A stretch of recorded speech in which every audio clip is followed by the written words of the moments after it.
You told me the family cruise was booked for everyone, I said. Oops, we forgot you had kids, my sister replied from the dock. So, I clicked Remove Cabin Access and filed for full refund. 20 minutes later, my sister yelled, What did you do? I replied, My name's Marcus. I'm 36, the oldest child, the fixer, the guy who always knows the customer service number and the fastest way to talk to a human. I work in project logistics, which is a fancy way of saying I make chaos behave. I have 2 kids, Nora, 8, and Theo, 5. I'm divorced but on good terms with my ex. Every birthday, every school form, the printer jammed at 11 p.m. Emergency, people call me. I'm the one who shows up. Saturday morning, I showed up at the port with 2 small backpacks, 2 excited kids, and a knot in my stomach I kept pretending was just coffee. All week my family group chat had been loud. Memes, dress code reminders, jokes about gaining 5 pounds on the buffet. I told myself the tension I felt was nerves. First big family vacation since the divorce. First time my parents, my sister, and I would be in one place for longer than a rushed brunch. We rolled our suitcases past a line of families taking photos under a giant banner. Nora squeezed my hand. Daddy, is the pool open right away? Theo hopped like a spring. Can I see the slide? Can I see it now? We found my sister at the dock rail. Jenna, younger by 4 years. Big sunglasses, bigger energy. She saw me and did that 2-finger wave that says, I'm busy being important. You told me the family cruise was booked for everyone, I said, keeping my voice level. Cabins connected. One for me and the kids. One for you. One for mom and dad. Jenna's smile didn't reach her eyes. Oops, she said, twisting her mouth like she'd eaten a lemon and wanted the world to applaud. We forgot you had kids. I laughed, then realized she wasn't joking. Excuse me. They flagged the kids, she said, as if she were talking about luggage. It's kind of, well, the itinerary changed. There's an adults-only pool deck restriction for the block we got. Don't worry. There's a kids' club waitlist. Waitlist? Nora stopped smiling. Theo's hand went cold in mine. Jenna shrugged. Just for the first couple of days. Anyway, we already turned in our boarding forms. You'll figure it out. Mom appeared, smoothing her cardigan like she could iron the moment flat. Marcus, don't make a scene. I'm trying to understand, I said. Who booked the rooms? Jenna smiled again, brighter, faker. Me. Obviously. They preferred one contact, and you're always so busy. So I handled it. I looked at the bracelet on her wrist, the cruise line logo, the little silver ship. Matching one on my mom. Matching one on my dad. The kind you pick up after check-in. My kids didn't have bracelets. I didn't either. Where are our passes? I asked. Jenna tilted her head. About that, the system wouldn't let me add children to our block. You know how these packages are. But it'll be fine. Go to guest services and ask. Maybe they can squeeze you in somewhere. We're already pre-boarding for the spa tour. Theo tugged my sleeve. Daddy, do we get bracelets? I looked at my sister. At the ship. At the line of families moving forward. Then at the locked look in Jenna's face, the one I knew from childhood. We already decided without you. Why didn't you call me? I asked. Her mouth twitched. Because every time I call you, you give me a speech. I thought you'd be grateful. For being excluded? My dad loomed behind my mom, hands in pockets, voice heavy. Son, let it go. We're going to miss our slot. Nora's voice was small. Are we not going? Jenna leaned in, sunglasses glinting. It's just logistics, Marcus. Don't be dramatic. I stared at the ship a long beat. The smell of fuel. The gulls. The kids' backpacks warm in my hands. 20 minutes later, when Jenna texted the group chat, boarded. Drinks.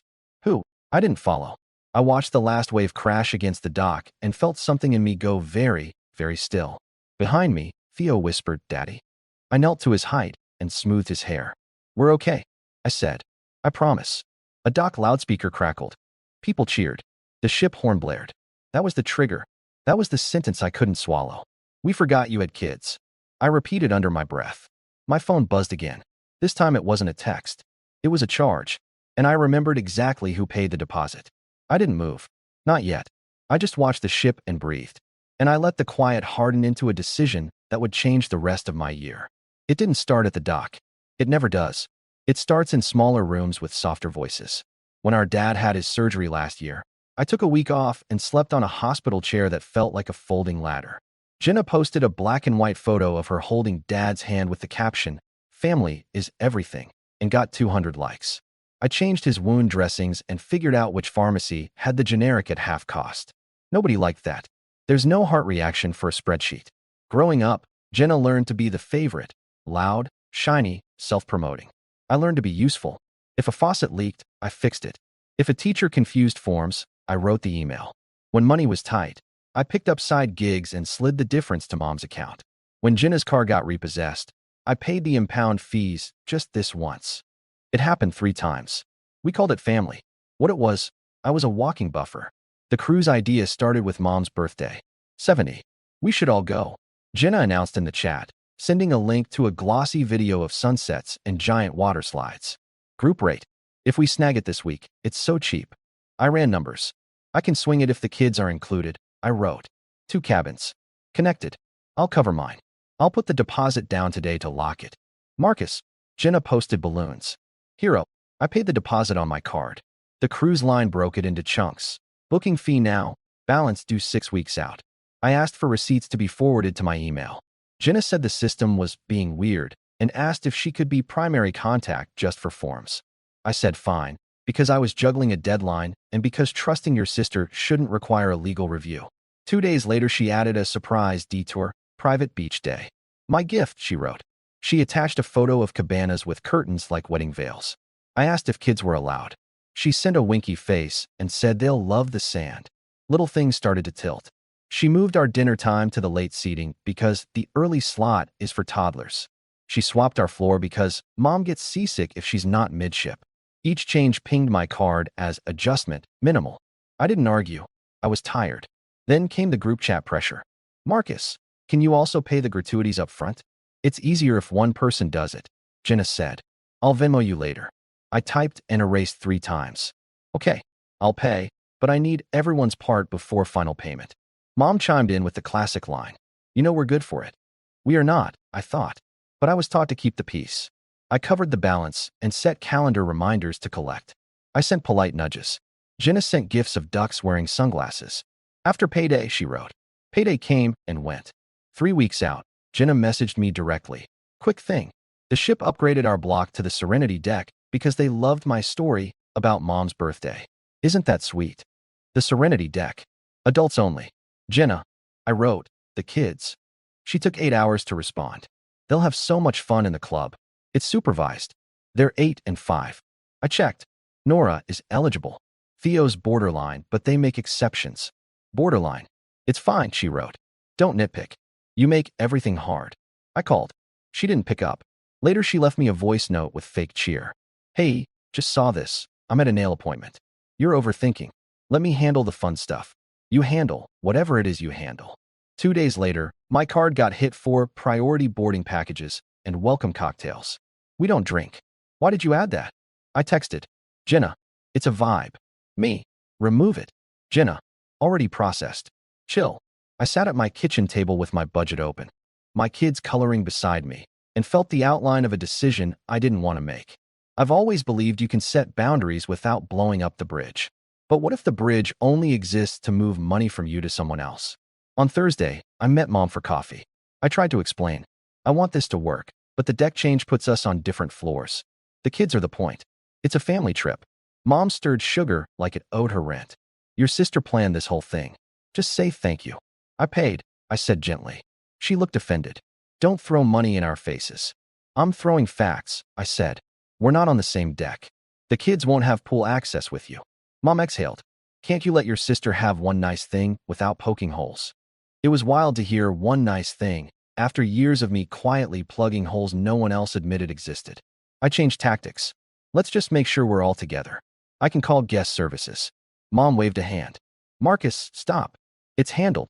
Friday night, I packed the kids' swimsuits and 3 types of sunscreen, because somehow that has always been my job, and I told myself I was being paranoid. At 9 p.m., a new charge hit my card. Cabin reassignment fee. I called Jenna again. No answer. A minute later, she texted, can't talk, spray tan. I didn't sleep. My stomach felt like a locked fist. At 5 a.m., I made pancakes and pretended to be excited. At 7, we loaded the car. At 9:30, we rolled our suitcases to the dock. And at 10:05, my sister told me, oops, we forgot you had kids, like my children were a footnote that could be edited out of the document. Behind the scenes, there was something worse. I wasn't just excluded, I was being positioned to pay and disappear. While I stood at the rail, my phone kept buzzing. $28 here, $56 there. Sail away cocktail. Thermal sweet pass. Stateroom sparkling amenity. My card. My money. For a trip that didn't include my kids. The problem wasn't the cruise. The problem was the system. Jenna decides, Marcus funds, Mom blesses, Dad says, don't make a scene, and I swallow it. The scene swallows me back. When Nora asked, do we get bracelets? I felt something in me split clean. Not like this, I said. Not anymore. I told myself not to act angry. Don't text the group chat in all caps. Don't call Jenna names. Anger is easy to dismiss. Facts aren't. So I opened the cruise line app. Everything was there. The booking I paid, the changes I hadn't approved, the note that said primary contact, Jenna. A button labeled manage guests. Another labeled onboard charges, pre-authorized. My phone vibrated with a voice message from Jenna. We're in the champagne lounge. Marcus, if you're not going to come on, can you at least answer a question? They need your card for Mom's internet package. Quick. Thanks. I didn't answer. I tapped onboard charges. A list appeared. Cabin 9124. Jenna $112 beverage credit applied. $0 due. Cabin 9122. Parents $112 beverage credit applied. $0 due. Cabin 10136. Marcus status pending. Guests not checked in. I scrolled. There was an option tucked under the total I'd never looked at before. Restrict spending privileges and revoke cabin access for non-checked-in guests. It would have been so easy to slam it, to hit the nuclear button out of spite. That wasn't the point. The point was the principle. I'm not paying for a party that erased my children. Daddy, Nora tugged my sleeve. Are we in trouble? No, I said. We're fixing it. I walked to the end of the dock where the signal was clearest and called the cruise line. The hold music chirped. Theo traced a gull with his finger. Thank you for calling, a human voice said. How can I assist? Primary on a group booking, I said. There's a problem. Kids are excluded against the original terms. I paid the deposit and balance. I need to remove myself as sponsor for cabins not traveling with my party and request a refund due to non-compliant changes. May I verify your information? I verified. She pulled up the record. She read out the notes. I see adjustments made by a secondary contact last week. I do see a deck change to an adults-only block. Right, I said. And you're traveling with minors. Yes. She was quiet for a second. I'm so sorry. That shouldn't have been done without the primary's confirmation. I can annotate a material change exception and submit the cabins you funded but are not occupying for a refund. It will cancel their access until payment is reestablished. I pictured Jenna with her matching bracelet, sliding onto a bar stool like she owned the ship. Please proceed, I said. Be advised, the rep continued. The other cabins will receive a message that their sponsorship has been removed. They can re-add a card immediately. If they don't, their keys won't open stateroom doors or process charges. So it's not stranding them. It's just making them pay for what they're using. Exactly. My hand steadied. Do it. While she processed, I opened the family group chat. I didn't yell. I posted screenshots, the invoices, the adults-only note. I wrote one paragraph, simple. I paid for a family trip. You changed it to exclude my children. I will not fund a vacation that discards them. I've withdrawn my sponsorship. You can add your own card to your cabins at the desk. If you'd like to discuss, meet me at the dock. I'll be here with my kids for the next 30 minutes. Then we're making other plans. Within seconds, the dots appeared. Mom first. Marcus, stop this drama. Dad, we are already on board. Don't embarrass yourself. Jenna, what did you do? I didn't respond. The cruise rep came back. Okay, Mr. Hale, I've removed your payment method from cabins 9122 and 9124. I've submitted the refund request for your cabin due to non-compliant itinerary change. You'll get a confirmation email. Thank you, I said. My voice sounded flat even to me. My phone started ringing. Mom, then Dad, then unknown, then Jenna. Finally, a text from an unknown number. This is guest services. Your party needs you to come fix the payment. I typed back. No. Then Jenna's caps lock came through. What did you do? I pictured her at the counter, the smile gone, the tone sharp, the staff unamused. I kept my reply boring. I stopped paying for you. She sent 9 bubble bursts in a row. Marcus, Mom called from the gangway above, voice tight, like I was an employee taking an unauthorized break. Come aboard. We'll talk in the lounge. I looked up at them. Jenna with her sunglasses pushed into her hair. Mom with her performative outrage. Dad with his hands still in his pockets. No, I said. We'll talk here. Jenna rolled her eyes. You are so petty. Add the card back. You already paid. Why throw a fit at the finish line? Because there is no we in a trip that pretends my kids don't exist, I said. Say it out loud, Jenna. You switched decks to adults only. You knew. She opened her mouth. Closed it. The upgrade was a gift. Don't punish us for taking care of Mom. Punish. I said calm. I kept my end. You moved the goalposts and expected the same wallet. You're ruining Mom's birthday, she said. From the app, a red banner slid across the top. Sponsorship removed. Please visit guest services. I screenshot it for the chat's benefit. Dad finally raised his voice, the way he only does when I stop being convenient. Son, enough. Put your card back and we'll sort it later. I felt my chest loosen in a way I didn't recognize. Later is how we got here. Jenna switched tactics. If you don't fix this, we'll miss sail away. Do you really want your mother crying? Theo's small voice piped up. Grandma doesn't cry. She yells. Nora squeezed my hand. Can we go now? This was the break. Not the refund request. Not the screenshot. The sentence. Can we go now? It made the next step easy. I put my phone back to my ear. One more question, I asked the rep quietly. If I cancel my cabin entirely due to the change, can I get a full refund to the original method? Yes, she said. With the notes I've added, yes. Please finalize, I said. And thank you for your help this morning. I hung up. I looked up at my family for the last time that day. Marcus, Mom shouted. What did you do? I answered in the same tone I use when I'm explaining a process at work to someone who believes rules are optional. I stopped treating my wallet like community property. Jenna's mouth hardened. You're going to regret this. I smiled a little. No, I'm going to lunch. And then I turned my back on the ship horn, on the bracelets, on the adults-only deck, on the script I'd been handed since I was 10. Be useful, not loud. Pay first, ask later. Don't make a scene. I took my kids' hands and we walked. We didn't go home. I didn't want the day to taste like failure every time I thought of it.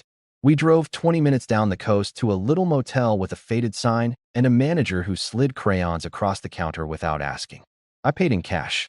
The room smelled like salt and old carpet. The kids climbed onto the beds and bounced, laughing. And then we walked to a taco stand where the salsa came in plastic cups with handwritten labels. Hot, hotter, regret.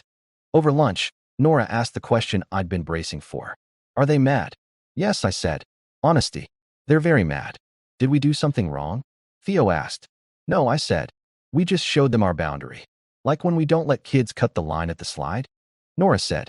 Exactly like that, I said. My phone pulsed all afternoon. Messages rolled in like weather. Mom alternated between guilt, your poor mother is humiliated, and threat, we will never forget this. Dad sent 2 sentences. You need help. I'm disappointed in you. Jenna's were a spray of accusations. Selfish. Petty. Grow up. I'll never forgive you. Then came the relatives. An aunt I hadn't heard from in months. Your mother is in tears. A cousin. I wouldn't have done that to my sister. Another. You stranded them. I responded once to the group. The staff told you clearly how to add your own card at the counter. You chose not to. That isn't stranding. That's adulthood. Then I turned off notifications. 2 hours later, the cruise line emailed. Refund initiated. Another email. Your request has been approved due to material change. The numbers were neat, factual. Deposit, balance, taxes, fees. The words that mattered most were simple. Back to my card. By sunset, I had booked a different plan. Not a cruise. Not a grand gesture. A 3-night cabin at a lakeside campground 2 hours inland. The photos promised kayaks, a fire pit, and a laundry room that took quarters. No bracelets, no adults-only anything. I texted my ex, Elise. Change of plans. Can I keep the kids through Wednesday if I plan something safe and fun? Her reply was a minute later, no drama, like oxygen. Of course. Are they okay? They're good, I wrote. We all are. At the motel pool, Nora practiced floating and Theo practiced splash cannonballs. I sat on a plastic chair and stared at my phone, thumb hovering over the group chat icon, the old reflex curling in my hand. If I open it, I fix it. If I fix it, nothing changes. I put the phone face down and watched my kids instead. The next morning, we drove to the lake. The water was the color of bottle glass. A pair of ducks patrolled the shore like mall cops. We rented a kayak and let the kids argue over who got to shout, "Captain." We ate peanut butter sandwiches on the dock and told knock-knock jokes that didn't land, and it was better than a buffet could ever be because it was ours. Meanwhile, On the ship, the drama finally began to leak the other way. Jenna's friend Julia, the one who lives for Instagram, posted a story from a hallway with the caption, "Of course this would happen to us." Behind her, you could hear Mom's voice at full tilt. "We are family. Does that mean nothing to you people?" A minute later, another story. "When guest services says you need your own CC, but your brother ruined everything." A poll under it. Team Jenna or Team Scrooge? I didn't vote. A cousin DM'd me privately. "They're telling everyone you canceled the whole cruise because the kids couldn't swim near them at the quiet pool." I wrote back, "They booked an adults-only block without telling me. That quiet pool was the plan all along." My cousin sent a single word, "Yikes." Then, for what it's worth, I'm with you. By day 2, the family chat shifted from fury to fractures. Dad complained in the chat about the prices now that everything's a la carte. Mom snapped that the internet was slow because Marcus always handled the tech. Jenna posted a photo with a cocktail and wrote, "Unbothered." Then posted 3 more stories complaining about lines. An aunt, the kind who always says, "We will talk about this later," finally posted. This could have been an email. It made me laugh harder than it should have. On the second night by the lake, we made s'mores. Nina melted chocolate on the graham with surgical focus. Theo burned his marshmallow black, blew it out, and declared it crunchy delicious. The kids smelled like smoke and sugar. It felt like the inside of my chest finally unclenched. Still, the withdrawal aches came in waves. I would catch myself picturing Mom's face, Dad's sigh, Jenna's performative pout, and anger would surge behind my ribs. Then I'd breathe and let it pass. My therapist, yes, I booked one after the divorce, once told me, "When you set a boundary, expect the tantrum." It's data. That sentence kept me steady. On the 3rd morning, a new number texted me. "Mr. Hale, this is the cruise line. A member of your party asked if you could temporarily re-add your card to resolve a room lockout.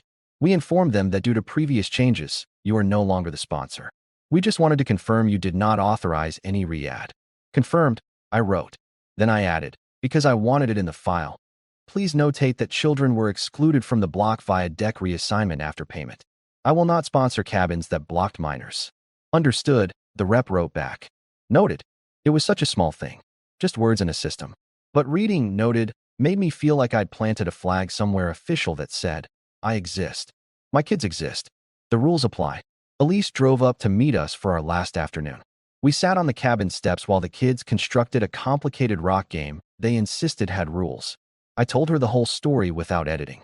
She listened and nodded. "I'm proud of you," she said finally. "Not for being angry, for being clear." I swallowed. It was the first time the word "proud" had been attached to any action I took that wasn't quietly paying for something. On the drive back, I turned my phone on to check directions. At the top of my notifications was a final volley from Mom. An old photo of me on a tricycle, captioned, "You were a sweet boy once." I stared at it a second, then deleted it. Telling me I used to be easy was not the flex she thought it was. We got home. I did laundry and put the kids' damp swimsuits on the bathroom rod and folded clean towels into neat stacks that made me feel like I controlled something. That night, I blocked the family group chat. Not forever, just a pause. I set my phone on the counter. The apartment felt quiet in the way I associate with snow, even though it was early summer. I slept like I hadn't in months. 2 days later, my refund posted in full. The number looked like proof. Not because of the money, though yeah, the money matters, but because for once, the outcome matched the boundary. I said no. The world didn't end. We ate s'mores. The kids laughed. The ship sailed without me like a smooth metaphor I didn't need anymore. The fallout continued elsewhere. Jenna tried to rally the relatives into a petition titled, "Marcus owes Mom an apology." An uncle replied, "He doesn't." Another wrote, "Pay your own bills." Quietly, the dynamic shifted. Not for everyone, and not in a movie montage way, but enough that the next time someone reached for my wallet through the side door of the good son narrative, they found it locked. After listening to today's story, perhaps it has raised some new questions in your mind, or maybe it has brought back some old memories. Every day on Reddit, new experiences and moments create fresh stories, and they connect all of us. Everyone has their own unique journey in life, and we all try to understand the world in our own way. These kinds of moments remind us that we are all human, sometimes happy, sometimes sad, and always learning something new. If you enjoyed this story, feel free to share it with your friends. Your thoughts and feedback are always valuable to us, as they motivate us to create even better content. Every story has its own unique angle, and our goal is to understand everyone's perspective and make our content diverse and relatable. Stories like these help us realize that life's journey is different for everyone, and by hearing other stories, we learn something new. You can also share your own stories with us. Your experiences are valuable to us as well, and if you enjoyed this video, please leave your feedback. We aim to create content that brightens your mind and gives you new ideas every time. If you've already seen this video before, your feedback is still important. With every piece of feedback, we can improve our content and bring a new perspective to our viewers. Today, what we saw was just a small part of the many stories shared on Reddit and across the world. It's a reminder of how we all try to understand life by sharing our experiences with each other. This video was only an example of how we try to connect with others through storytelling, learning about different sides of life. We hope to continue sharing such stories that help us all learn and grow together. Thank you for your time, and don't forget to keep an eye out for more stories coming soon. If you haven't already, please like and follow for more amazing content. Your support keeps us going, and we will strive to bring you more thought-provoking and heartwarming stories. Until next time, take care and stay curious. **.